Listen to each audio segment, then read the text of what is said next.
Wanna see something that makes Max Level Athenas look like absolute casuals? Welcome to the Hunter's Call. Welcome to the grind. Trust me when I say that it takes no more than a day of working for them that you start to long for another Thieves Haven run. But what is it that makes the grind to Hunter's Call 50 so incredibly tough? Known for their insatiable desire to collect fish, this trading company has committed the worst sin you could imagine. By being a bit boring. Or at least so their reputation goes. There's more to this whole thing than just catching fish, and after today's tale, you will have learned the best ways to go about completing this gargantuan challenge. But before we can do any of that, we're going to need some help. My friend Birdie had agreed to help me out that day, and as much as he was aware of the fact that I had something difficult in mind, he wasn't prepared for the kind of challenge that I had set out to conquer. So today, my friend, we are going to target the hardest grind in the game.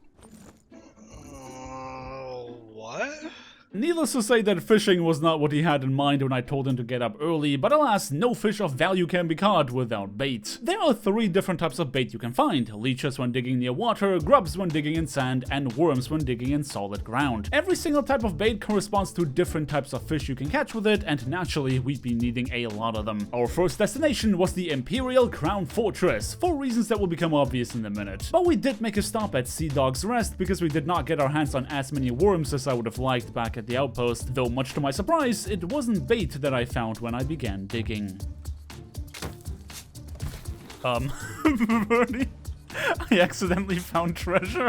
This might have been the first time in my life that I was upset about digging up treasure instead of worms, but hilariously enough, that was not the only piece of loot I found. Without any sort of quest or map in my inventory, I dug up a ritual skull from that same island. I'm sure that's not going to become relevant throughout the course of this voyage. We made our way to the fortress in anticipation of our fishing adventure. Of course, we had to clear the darn thing out before any of that could happen, but as soon as the phantoms were evicted and the loot was secured, Birdie and I could go about fishing to our heart's content. Because the Imperial Crown Fortress can be found in the shores of plenty, our fish of choice will be a variety of plenty fin that you can catch by using worms. The nice thing about this fortress is that you can hide your ship with nothing but the Red Sea behind it, and by fishing at the opposite side of it, we would see every enemy ship coming if they were to try and attack us. The reason we decided to fish here as opposed to a sea post so we could sell the fish immediately was because cooking them increases their value. The fortress with its massive kitchen would help us get that done in no time at all. So we gave ourselves a time limit of 1 hour to see how many fish we could catch, and boy howdy if that was not the most boring hour I've ever spent on the sea. It quickly became apparent that the difficulty of this challenge was the tedium of its monotony. You couldn't even relax as much as you want because the act of reeling in the fish takes a not insignificant amount of attention to complete, though another benefit of being at a fortress was that we could collect fish from its barrels. This would add to our total head count, and at the end of our time limit we collected 54 fish from the ocean and 6 more from the barrels. Once those bad boys were cooked up, we made way for the spoils of plenty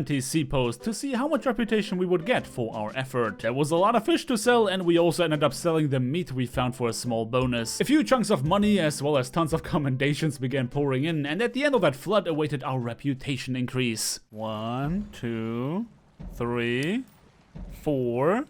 That's it? Wow. You have to know that reputation always increases the fastest at the beginning. Starting at rank 30, your rep gains begin tapering off substantially, so I was a bit disappointed over only having gotten 4 levels out of an hour of targeted fishing in light of having started at 10. But not all hope was lost. I was already surprised over the fact that the Hunter's Call accepted regular meat for the reputation grind, so I was wondering if there were other items they accepted as well. Hello, sir. Would you be interested in the Sapphire Mermaid Gem? Oh, hell yeah, let's go! He even takes the chest! What? That's actually quite considerable. That's better than fish. That's actually better than fish. It appeared as though their reputation was a bit misleading. Now knowing that they do accept items other than fish, Birdie and I sailed over to a neighboring shipwreck to make use of that. We found more consumables to sell inside the barrels of the sunken vessel before having been attacked by a bunch of sirens. One of those had dropped a mermaid gem upon defeat, which was exactly what we had been hoping for. A quick sell at the sea post before we headed for Crescent Isle to find more gems. We were lucky because there had been not just one mermaid statue, but a second one along with a gunpowder keg we could use to one-shot it. Using mermaid gems to increase our reputation was great, though ideally we'd want to continue fishing during downtimes in order to maximize our profits. But the fish we could find in the shores of plenty did not feel like they were worth the effort. There had to be a better way, and that better way was sailing into a storm. Some of the most valuable fish you can find are only present in and around dangerous waters. If we could get our hands on some stormfish, we'd be making much more progress and also make more money along the way. The problem was getting our hands on them. Fishing on a moving platform is trippy enough as is, but trying to see what the heck you're doing while fishing in a storm really takes the cake. Not to mention that sometimes the waves got so crazy that they knocked me off the boat. But other times, gritting your teeth gets you handsomely rewarded. Trophy Shores Stormfish? Oh my god, I need this. Trophy variants are big versions of the fish you can find, and while they are a lot harder to catch, they also sell for a lot more money. Birdie kept targeting the eye of the storm while repairing the ship so that I could focus on getting this bad boy on the stove, but suddenly we had even bigger fish to fry. Oh my god! Oh, cliff. Anchor, anchor, anchor. Yeah, you gotta make sure it doesn't hit us, because I'm gonna lose this fish if you do. Gotta go repair. No, prioritize hitting the thing. I'm so close to getting this fish, Birdie. I'm so close. Where did he go? Where did he go? Where did he go? Oh, I'm so close. No! I was hit by lightning. I lost the fish. Bruh. The trophy stormfish was gone, and to make matters worse, we had to fight a megalodon in the storm. There was no way we wanted to risk losing it, knowing full well the hunter's call would handsomely reward us for bringing them its meat. So we just hunkered down and tanked the hits until Shadow Maw gave us an opportunity to strike back. After pumping unholy amounts of bullets into it, I finished the beast off with a mighty cannonball to the noggin. Its meat and accompanying treasure were ours. Following that whole ordeal, Birdie and I both agreed that chasing the storm to catch fish just was not worth the effort. There had to be a better way, and sadly for the two of us, that better way definitely included a Fort of the Damned.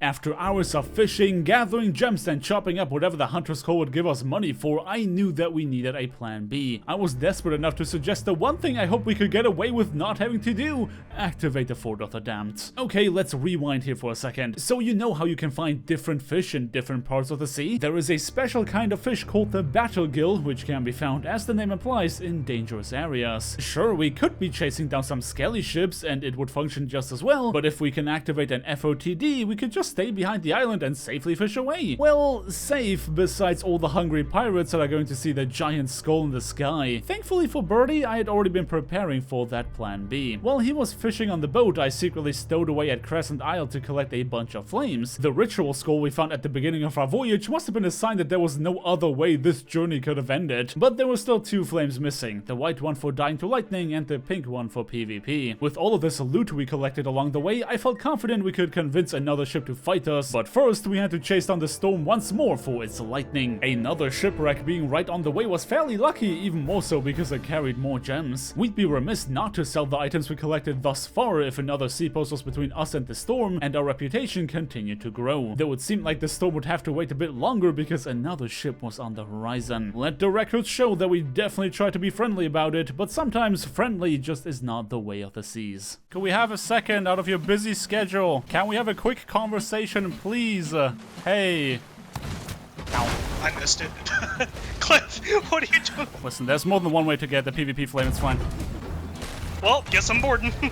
What followed was the systematic destruction of a very ill-prepared crew. Birdie got on the ship and immediately found out that these lads were completely out of wood, meaning every shot I took put them one step closer to a watery grave. Realizing that they were hopelessly outgunned, they surrendered and agreed to help us acquire the coveted flame that we desired. I also couldn't help but spot a few mermaid gems on their ship, leading to me offering a trade in which they would get all of our items in exchange for these gems. It's hard to say no to a deal like that, but apparently harpooning loot is harder than it seems, and they didn't realize that they've been dropping the loot into the water. Birdie and I did the harpooning for them just to expedite the process before taking off towards the storm. The white flame of the damned was acquired, and we were finally ready to head for the fort, with a bit of a detour to sell our gems, of course. The lanterns were ignited and the skull was placed. Birdie and I ran away the instant we activated the event, knowing how relentless these undead forces can be, but there was nothing they could do to stop us from sitting our butts behind them. We could finally get to fishing some battle gills, and as long as we retract the hook when finding anything but those, we should have enough grubs to last us about an hour. And we were making bank. Being a bit more selective on which fish we allowed to grab the bait allowed us to collect a fair amount of trophy fishes, which would sell for a lot more. There was also a shipwreck literally one cannon shot away, and you know dang well that I'd take any opportunity I could find not to have to sit there fishing for an uninterrupted hour. But the distraction was worth it, because while Birdie continued to farm battle gills, I found some good stuff in that vessel. Now here's where it gets serious. Obviously fishing at an active FOTD possibility means that our safety was not guaranteed. Any pirate around could see the giant skull in the sky, and if we were to lose a fight to them, all of our work would be for naught. Thankfully, nobody attacked us within the hour it took us to use up our grubs. Yet. With our barrels filled to the brim, we headed east for Mercy's End Fortress, because Birdie assured me he would lose his mind if I forced him to cook some 40-odd fish on a regular frying pan. So I cleared the fort, he cooked the food, and I started to get worried about all these ships that had been circling our position. The last thing I wanted was to get caught with my pants down on the final stretch of our journey, so we headed out as soon as possible to sell our goods. And believe it or not, but it was just as we wanted to head out that somebody had cleared a Fort of Fortune. The timing could not have been worse. Every ship in sight was going to head east in order to steal that treasure, meaning that getting to the 3 Paces seapost would be nigh impossible. We tried to take a detour to another seapost, but continued to get knocked off course by random events that just did not want us to be able to sell that fish. And as if it couldn't have gotten worse, a brigantine was on our heels. At that point, I was not sure if they were coming for a fish or if they believed we were the ones that cleared the fort. But one thing was so certain, they would not let us go without a fight. I desperately tried to take down their masts as the waves violently shook our vessel. A lucky shot would be granted to me with another follow-up to keep them busy. This would allow Birdie to go for a board and drop their anchor, buying us some valuable time to get away. But their tenacity was not to be underestimated. A single board was not enough for them to give up the chase, so whether we wanted to or not, we'd have to take that fight. Their ship was fast, but their naval maneuvers were simplistic, allowing me to get off a chain shot volley to immobilize them. This was my time for a board. Birdie had his chance and fell to their guns, so it was now my duty to do one better. A couple blunderbombs were just meant to stop the repairs, but actually ended up taking one of them out. The follow-up resurrection would give me some time to get on their ship. I blundered the first one in the back as he kept fixing their ship before creating some distance to his friend. Dropping the anchor was important, but unless I can stay alive, we would not be able to finish this fight. Their captain and I danced around each other, exchanging blunder shots while chowing down pineapples to see who of us would falter. As soon as he was out of food, he ran below deck, but I was not about to let him have his way. I chased that man down with a fury, determined to end this encounter then and there. And as fate would have it, they gave me exactly what I needed to achieve that. Okay, Birdie, don't shoot. What did he say? Don't worry about it. What did he say? This 2-man brigantine crew must have been very inexperienced, but hey, I respect that they were trying to aggressively take fights. Unfortunately for them, this was a painful lesson to learn, though one that would prove useful in their journey going forward. While everybody else was busy fighting over the Fort of Fortune, Birdie and I could sell all the random items we found at Reaper's hideout for a nice little ledger boost to then head back to that seapost to sell our fish. Including rewards for commendations at Renown, we had made about 40,000 gold at Reaper's, and get that? 137,000 gold pieces in total for our day of fishing. Though with a depressing increase to Hunter's Call 20, our journey to max out the company was far from over. But there are many more journeys for you to watch. What about you check out my last episode in which Brandon and I spent an entire day on a rowboat? You can find the code on screen right now. But until then, thank you everybody so much for watching. Don't forget to drop me a like on your way out if you enjoyed this video, subscribe if you want to see more, and definitely ring that bell icon to not miss out on my next upload. I hope you guys have a day filled with riches on the sea, and until next time, peace.